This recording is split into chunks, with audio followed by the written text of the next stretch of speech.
Welcome to the Mind Your Business Show, where therapy plus business coaching equals your dream life. I'm Lindsay Ruffin, small business advisor and marketing strategist, and my co-host is licensed professional counselor Marsha Evans. Today we're going to discuss the book Healing by Dr. Thomas Insel, former director of the National Institutes of Mental Health.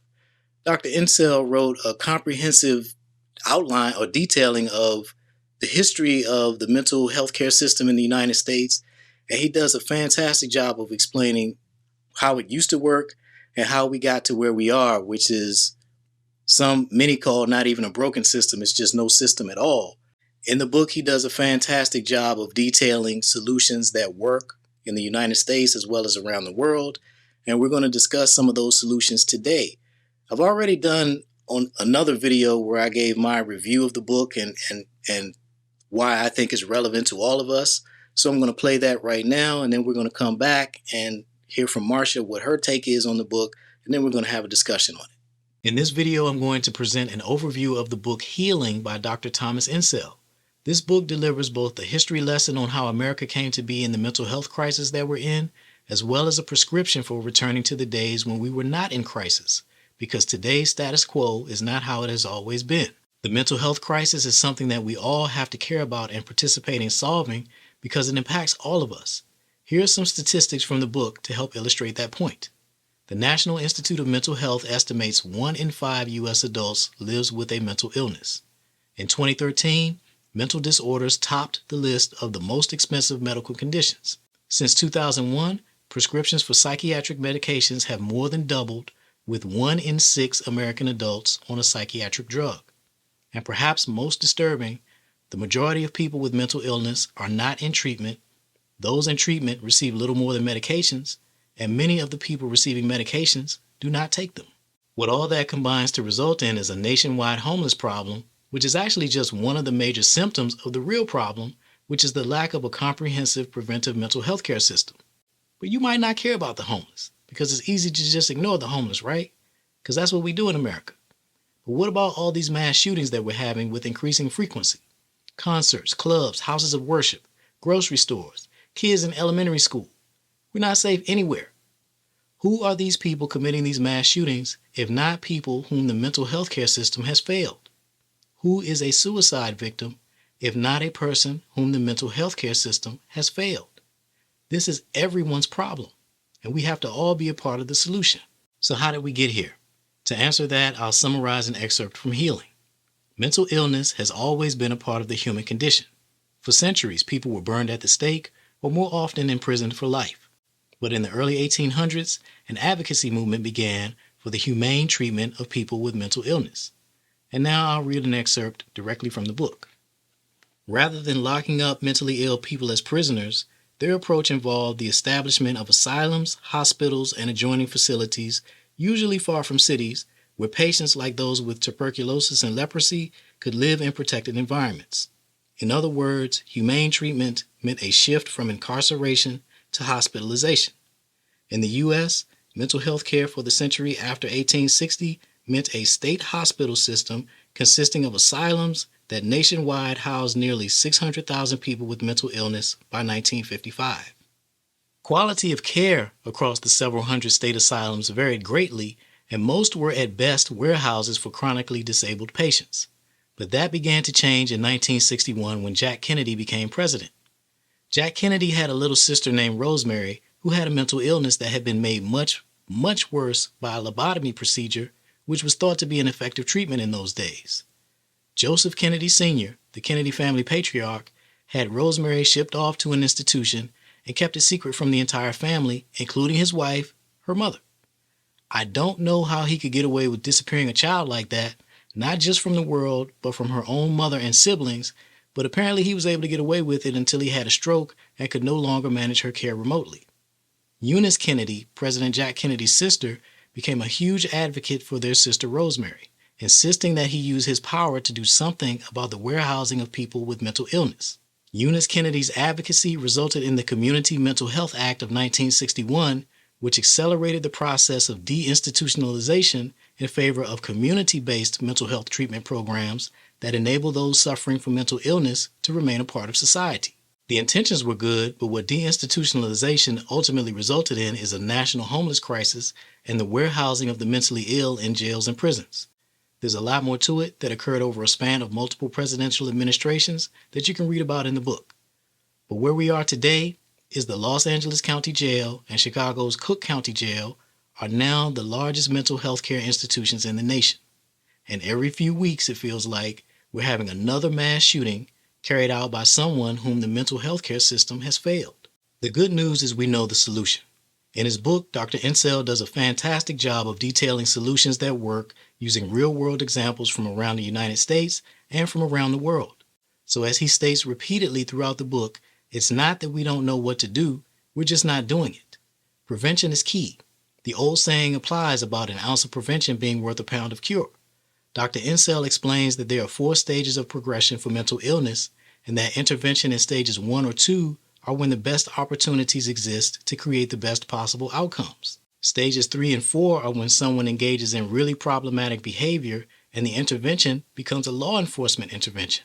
Those stage 3 and 4 law enforcement interventions pretty much sum up how mental health care works in the United States.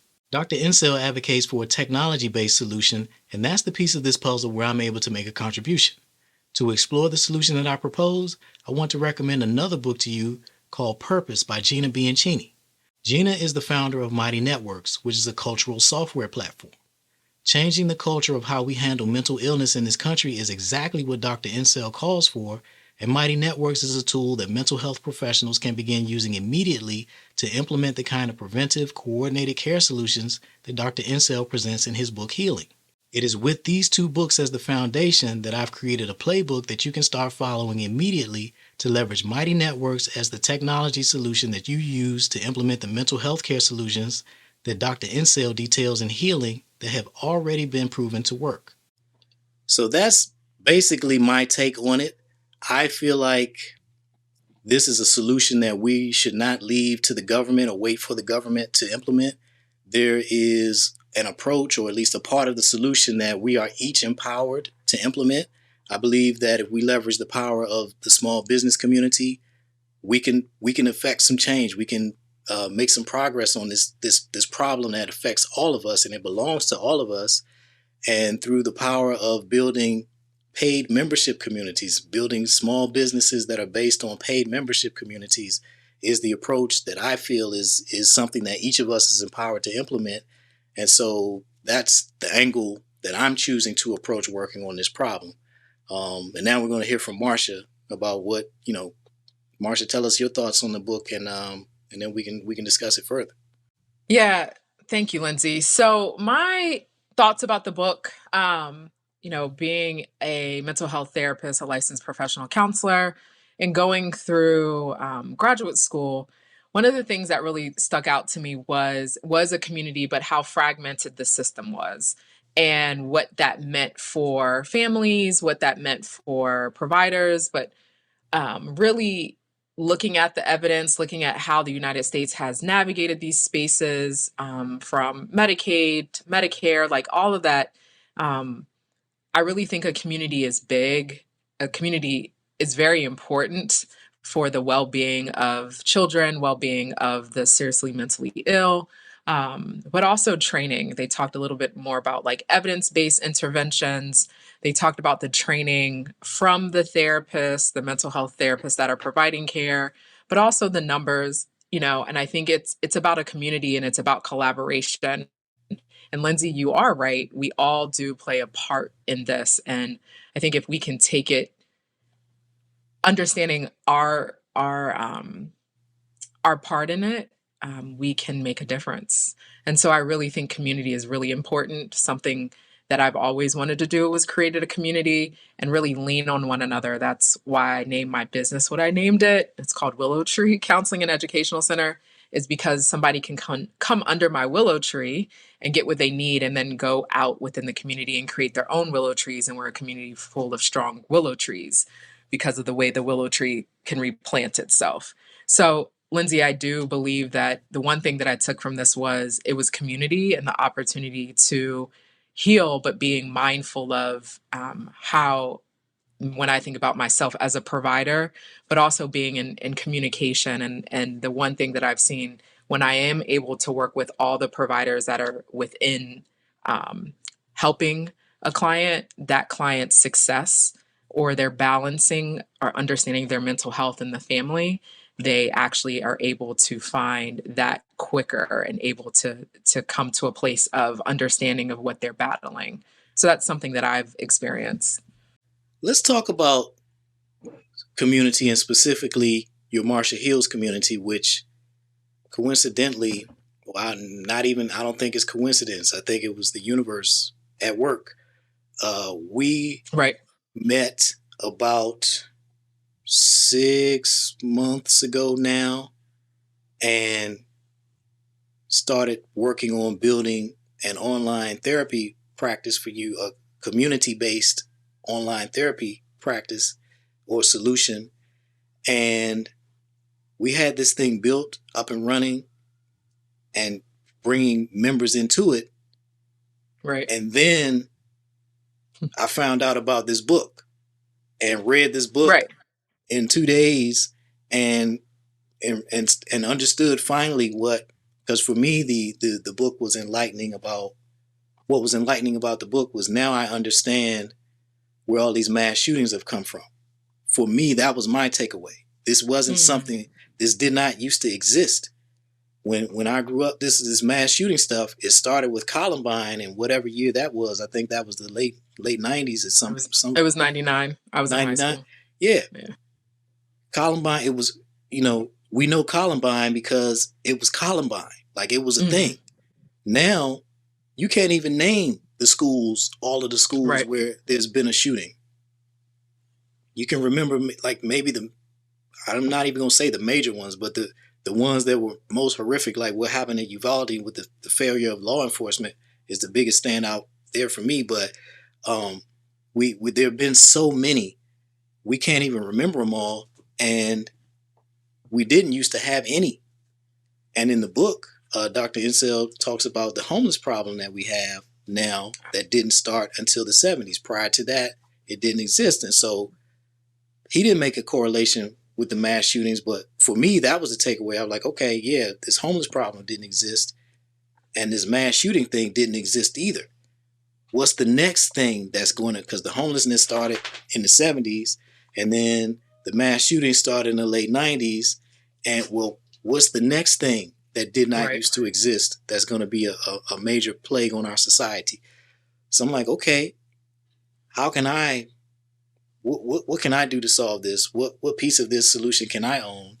And with Dr. Insel promoting the community based care, like okay, well these private online communities, if togetherness or accompaniment, as is put in the book, is what can keep people from developing mental illness and having people, it can prevent people from who already have mental illness from advancing to more Right. serious stages of it. If community is something that can do that, well, I teach people how to build communities. We just built one for Marsha specifically for therapy, but what I've learned from this book is essentially any community is therapy. You can come together around anything and derive therapeutic benefits from it.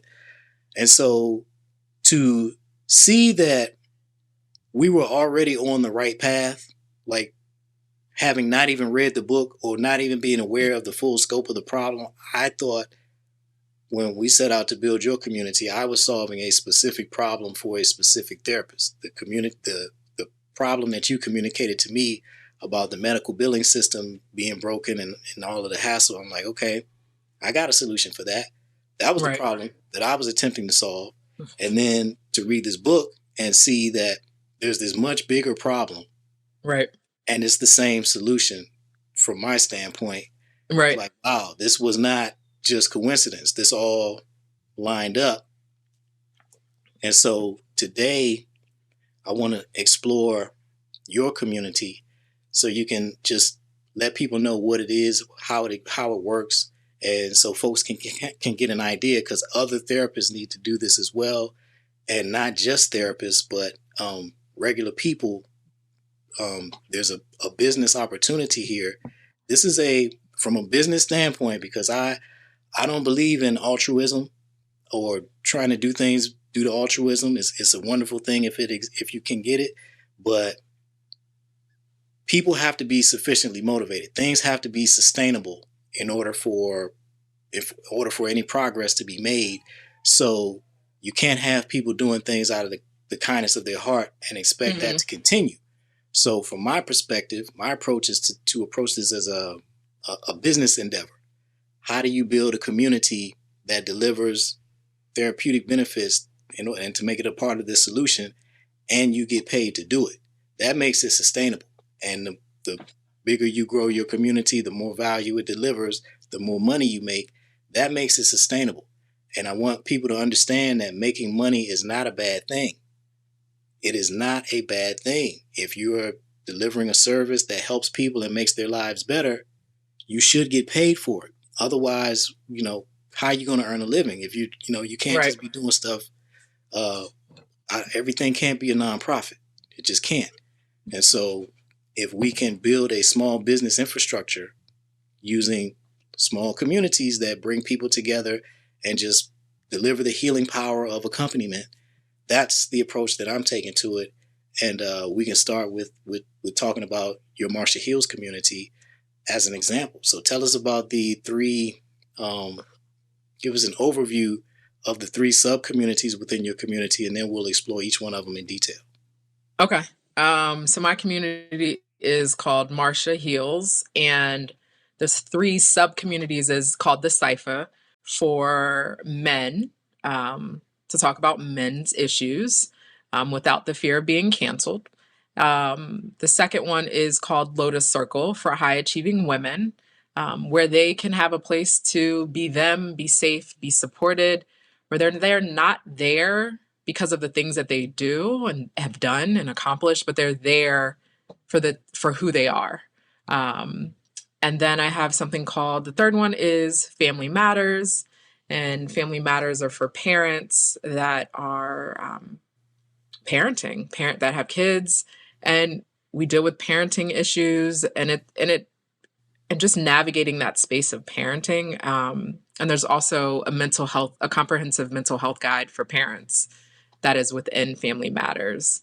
And so there, it's just a support network of other parents that may have older children than some parents, and they just navigate those spaces within that community. And so every community actually meets twice virtually, and we talk about, you know, recently I just had a Family Matters meeting and just some of the things that their kids may be navigating and how do they parent from that perspective. And so I give them some insight, and I help them, be able to show up as they need to be, being a parent, being an individual, being a father, being a spouse, just being able to really think about the dynamics within their household and how they can how it can inform their parenting, and how their past may impact their present with their parenting within that and within Family Matters. We navigate that space. Talk to us about the efficiency from a care provider standpoint of using the online community model. The efficiency. I have to say that of using the online care, like the online care model, for me, it's been pretty dynamic, and tell me if it's been pretty dynamic to see people communicate. Is that what you're asking, Lindsay? Well, so there's the one-on-one model where you're doing an hour or however long a session is Right. with one person Right. versus a community-based model, a group-based model where you're able to help multiple people More people. in one session. Right. And in addition, there's the session, but it's a community. It's basically a private social media platform. So they're able to deliver peer support in between sessions. So Right. what talk to me about that compared to the way you used to do things, or the way others are doing things. Like, that's what I meant as far as efficiency. Yeah, it's interesting because it runs so much smoother. Like when you say that, when I think about it, it's so much easier to deliver content and to deliver some form of therapeutic, tools. It seems so much smoother, to the point that I love that format. I love that platform, because I can share. So if I think about the virtual component, I can share, and then it really just grows from there. Or if somebody shares something, people chime in, and I don't have to do much. I might just sit here and pose a question, and it just grows that way. And for me, as a provider, my own space and mm, my own energy is really regulated, where when I remember pre-COVID and at the beginning of COVID, I was seeing 35 clients a week. And now I see 20. But the amazing thing in my community in Marsha Heels, it's a different type of energy. I don't feel like I'm constantly pouring, because I feel like everybody else in the community is pouring in themselves. And they're wanting to be there, if that makes sense. I'm not saying people don't want to be in counseling, but I feel like in counseling, because there is somewhat of a trend within seeking mental health therapy in certain age groups. I think sometimes people are dotting the I's and crossing the T's and saying, hey, but I'm in therapy.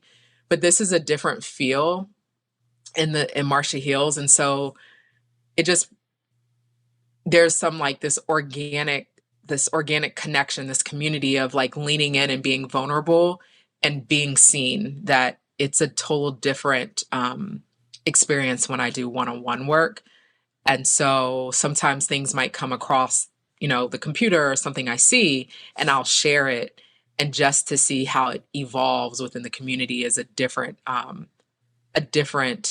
energy when I do it individually. And so I have to say, for me, it to pour into the community, I just have the energy to create and to share and to facilitate that space within the community differently than when I'm doing individual, because I don't have to shift, if that makes sense. So when I think about each individual client, I kind of have to shift, which is nothing wrong with that, but the shift is different. And I can show up as me, and I don't have to shift within Marsha Heels the way I have to shift individually, with the individual client. Let's talk about the Family Matters, the mental health resource guide that you have, the preventative. What the hell's so funny?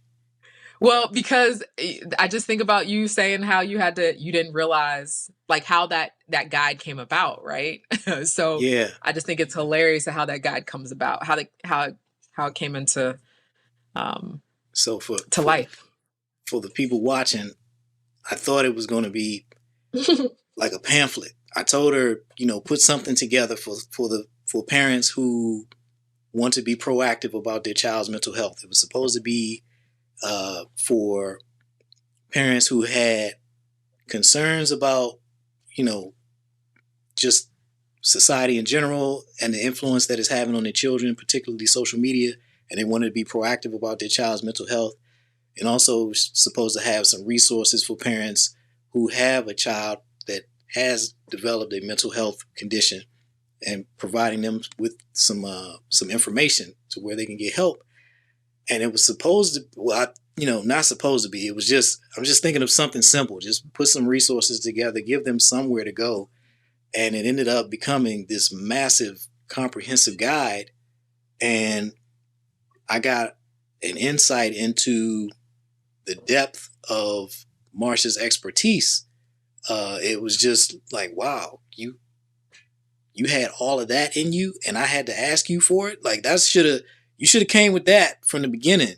I thought she was a short order cook.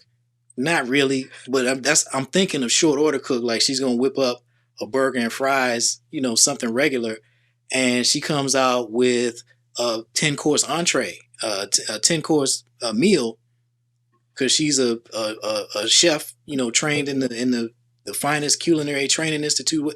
That was the difference between what I was expecting and what she delivered. And And now I love it because it is another example of the efficiency of an online community, because each individual parent would have never gotten that level of input from you on a one-on-one basis. But Right. since you were pouring into an online resource that you intended to be for everybody, you put so much more into it. It's like a small book almost. And so, talk about that from uh, your perspective as a care provider, because this it looks like this may be a new tool in your toolbox that you haven't used before. And if so, I want to hear your thoughts about where you see that going in the future. Maybe additional similar resources you would create for other audiences. Yeah. So in the comprehensive mental health guide for parents, um, what I did was I thought about the things that I've navigated as a provider with parents regarding their children and excuse me, and their children's mental health. And so um I I thought about everything that transpires in those things. So I think about your medical relationship with your pediatrician. That was the first thing that I thought about because a lot of times, parents will reach out to their pediatricians. And so throughout this comprehensive mental health guide, it really talks about the different things that you should do the different things that you should do for your kids or be aware of as navigating mental health. And so, I put in like the different modalities that I think a lot of people don't know that's out there in terms of therapeutic modalities. I talk about the different testing that one can get, if somebody wants a quick diagnosis, how to go about getting that, um, what you should do for medication management. It really, what I think about it in actually, Lindsay, is it's a guide to how to create your community for your kid that I think every parent should have, like, if we think about the physical health, where to go for a cardiologist, where to go for heart issues and all that stuff. I really look at that guide as how to create your team for your child because we all struggle. Like our mental health wax and wanes. Mental health will sometimes it will not be the best. And I think that it's really important for parents to have that on their plate. And so throughout this guide, it really talks about how to keep in contact with your pediatrician, creating and establishing relationships, but also making sure like that pediatrician really knows the dynamics of your household, your family, your parenting. And so they can refer or recommend certain specialists or people that speak to the dynamics of your family. And so I think that um, I know that mental health for teenage girls have really been impacted. And so something that I think that would be really important is to create a guide or create a course around that because I know that I think it actually starts changing around middle school for girls and their mental health. The numbers actually start increasing, and for boys, it starts decreasing. And I really do see myself creating some type of guide or even course around that because I think that that's a scary place of navigating. There's self-harming, there's trafficking, there's drugs, there's a lot of things that I think parents are really fearful of and they just don't know where to go. And one of the things that I've seen is preventative, being able to be in the know and just knowing what to do or what to look out for. Because sometimes, or not sometimes, a lot of times when my parents are in a crisis, they're working from a place of it's a lack of information. And so sometimes they make these choices that might not be beneficial to everyone, including their child and the rest of the family. Um, and so I've experienced that from when I was young, of just kind of people thinking they're doing the best, then I understand like if that's the best with no information, but just imagining if they did have that information. And so really thinking about those things around like teenagers, I think teenagers teenage parenting and teenagers really hard. And so really working on that and around that and creating a guide or a course for that. So I want any therapists who are watching, or any caregivers, care providers, to pay attention to that point, because what we're talking about is effectively an online course. That is the language that you may hear this described as. That really is all of what it is an online course. And what we're talking about is the power of an online course as a therapy tool, as a caregiving tool, as an information delivery tool to help parents avoid a situation that they don't want to be in, or to help any loved one, a concerned individual, from help them provide care for their loved one by providing them with the information they need to help them get the help that their loved one needs, or it may be the person seeking help for themselves.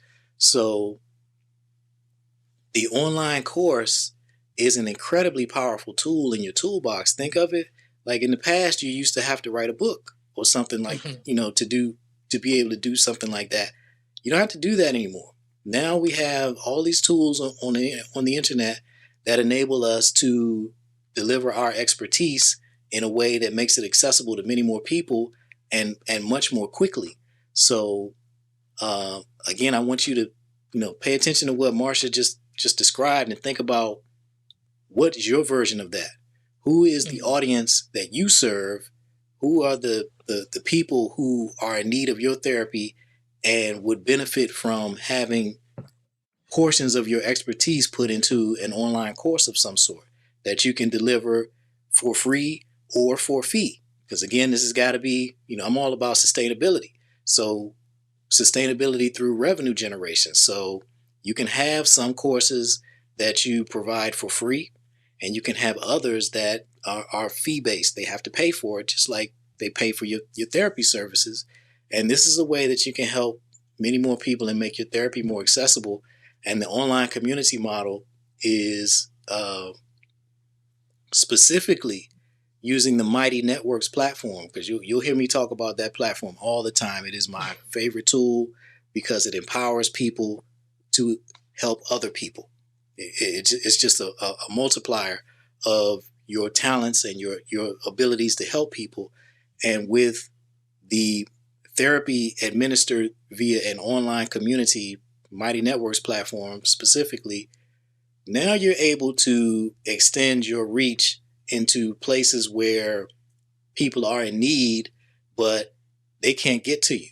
Like you can be a therapist on the East Coast and providing services to people in the Midwest or in a small town somewhere where there's just a dearth of a lot of resources. They just don't have, ready access to a lot of things. If you're in a major metropolitan area, you probably have your choice of therapists. If you're, the farther out you go away from these major metropolises, the less resources you're going to have. Maybe there's one or two therapists, maybe there's none. And so your brand of therapy may be exactly what somebody needs in a small town, but if you're in Miami, how do they get to you? They can't. Well, when you build an online community, you're making yourself and your particular brand of therapy accessible to anyone, anywhere.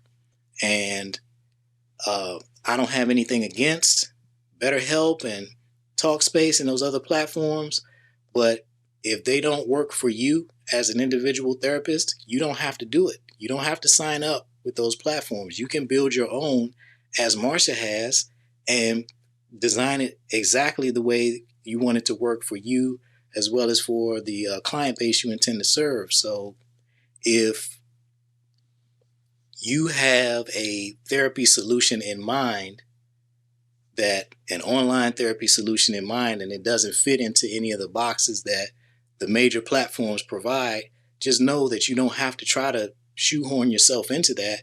You can create exactly what you think uh, will benefit the people who you want to help. And Mighty Networks is the platform that I recommend you use for it. There are others. Look around, but I'm giving you a place to start. And I suspect if you start there and start building there, you will find that this is what you needed, and you won't have to keep looking farther. But yeah, this is. I feel like the Mighty Networks platform is a tool of empowerment, particularly for the mental therapy community, and I promote it unabashedly because I feel like it's a tool that can help people. So we talked about.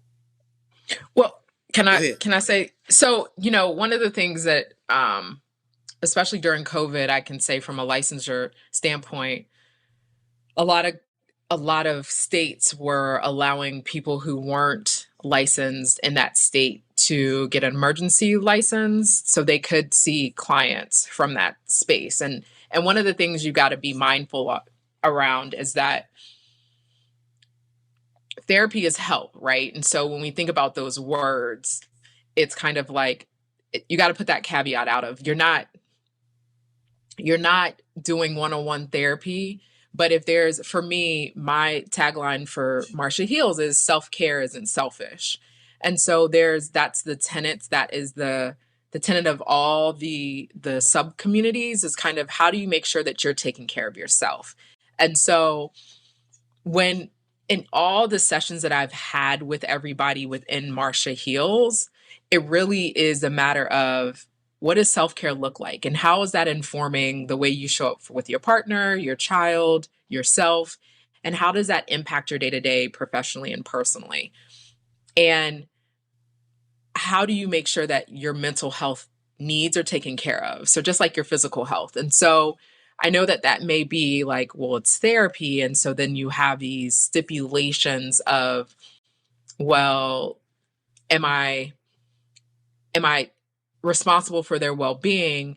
You got to think about, what is the tenet? So mine is self-care isn't selfish, but what do you want to get out to your community, or how do you want to heal your community on a different scale? And so yes, you would bring your mental health experience as a provider, but somebody might want to do let me see, like healing the mother's wound, right? Like your wound of what your mother may have done, and kind of you're really bringing your expertise to the space, but understand your people, the community members, people that are within your community will help facilitate that space as well. So you're there as a guide, but it's totally different than being in a session. As I'm speaking to therapists, it's totally different than that. It's just kind of like you can provide information, and then the people that are within your community will really start sharing and healing, and you don't have to do much. You're just kind of like, and you can bring in other providers, you can bring other people who are experts in certain spaces that you're not, but you're just really feeding these people who want to be fed. So I just wanted to put that out there. Okay. And so we just finished talking to the professional therapy community. For the non-therapist community, just regular folks like me, you can, all the same benefits apply. You can, and there's actually a great example in the book, in Dr. Insel's book, Healing, of a social worker in California, is actually his daughter, who was assigned a caseload who was mainly homeless women, and she couldn't get them to come in for services. And so eventually she started teaching herself how to knit, watching YouTube at work because she had time to kill. And when she got good at it, she decided to start a knitting group and see if that could bring any of the women in. And it did. A couple of them showed up, then a couple more, and a couple more. And to piggyback off what Marsha just said, the healing began with the interaction of the women amongst each other. And what happened is they started knitting so much stuff, they just had this surplus of knitted goods, and they started selling them at the local market. And what this turned some of these women into business owners. They were making so much that they were able to get off of the SSI, the government disability, and move to a better neighborhood. Which, if you think about it, that is a fantastic outcome from a knitting group. And that's the type of outcome that any of us are capable of producing by creating an online community around some skill or interest you have. Maybe, you know, that example was knitting. Another example could be pottery. You can start a book club. Anything. It doesn't really matter. Just being together, coming together, and fellowshipping, and just having a strong social network is where the benefit comes from. The purpose for bringing people together, that you're bringing people together around, is pretty much irrelevant. It can be anything, Yeah. whatever you're interested in. There are some people other people who are interested in it, and you can build a community around it. A cooking community is another great example. People who have cooking skills, start a community where you teach people how to cook. Nothing brings people together like food. That's an easy way to build a community. And then you can, sub communities can spin off from that, where people are supporting each other. And again, it's not you having to do all the work. You're just facilitating. You bring these folks together, and then they will naturally form bonds and subgroups, and everybody's getting benefit from that. And this is how a regular person can be a part of addressing this mental health care crisis that we have. Because again, I'll say it again, was from the book. The two largest mental health care institutions we have right now, the Los Angeles County Jail and Chicago's Cook County Jail. And that's a travesty that mental health care in this country has come to that, where the two biggest facilities are jails. That's absurd. Did you have anything else on this you wanted to talk about, Marsha? Um, I think we kind of talked about this a little bit, and the importance of mental health. I think um, mental health does not get the attention it should. I think there's such a stigma around it, and I think also because in different communities, there's a different type of gauge of what is healthy, what's not. Being a Black woman, you got to be strong, or being a Black man, you can't talk about your stress and all that stuff. And I think that, I know people might be like, hey, I'm taking care of myself, my mental health is okay. I just think that, in this book, I think mental health, there's this buzzword around mental health now. I think that the younger generations are seeking therapy, uh, which is dope. But I think they're also experiencing a level of loneliness in a different way because of, social media, because of these platforms that will say, hey, this is what somebody's doing, and they might not really be. They're highlighting a certain Yeah. aspect of their life, and there's still this level of emptiness. And so, I think that when we think about mental health, um, I think it's a larger component than somewhat physical health, right? But you haven't been given tools to navigate mental health. One of the things I promote, I think when I was in high school, for example, mental health days. Something that I promote to my parents is mental health days for themselves, but also teaching their children the importance of mental health days. And it's not that, hey, you're getting out of school, but you're teaching them to take time for themselves. And some parents look at me like, why? But then how else will a child get to learn how to start taking mental health days for themselves when they get older? Um, is it when they're like burnt out and they're crashing and and I think sometimes it's just getting people to understand that mental health is very important, and mental health comes before your physical health. If your mental health is not okay, then understand that your body will start like showing you. You'll have back pains, you'll have headaches, all these things. And so I think that people, or I know, right? We can look in the studies that people put physical health before mental health. And I know that there's these stigmas, but I think you can also go back into your family history of like, what did mental health look like? What was the health of your family's mental capacity, like mental situation? Like, was there sadness? Was there anxiety and stress? How did they navigate stress?